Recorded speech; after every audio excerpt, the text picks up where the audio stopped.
nimshukuru ndugu yangu mkubwa Raila Amolo Odinga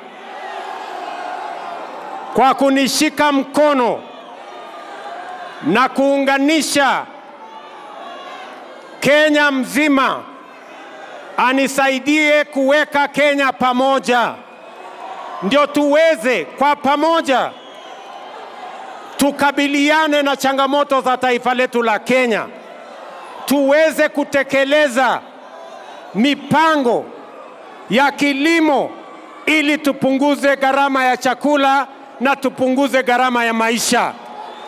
Tuungane, tutekeleze ile mipango ambayo itapatia vijana wa Kenya ajira. Tuondoe matatizo ya vijana wa taifa letu la Kenya. Tuungane, tuondoe ukabila katika uongozi wa taifa letu la Kenya. Ndio Kenya iunganike na tuweze kusukuma gurudumu ya kupeleka Kenya yetu mbele. Mimi nawashukuru viongozi wale wengine wote ambao tumekubaliana ya kwamba tunatembea pamoja.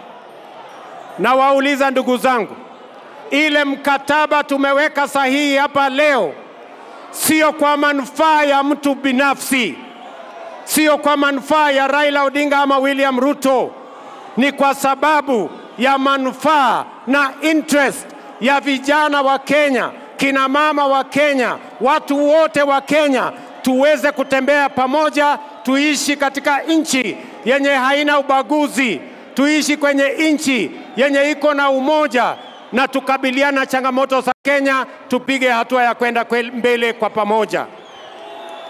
Ndio leo jameni, tunakuja mbele yenu kuuliza ruhusa yenu.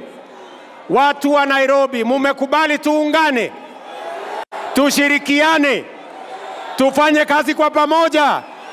Hebu nione wale wanasema tumekubaliana tuungane, tuungane, tuungane.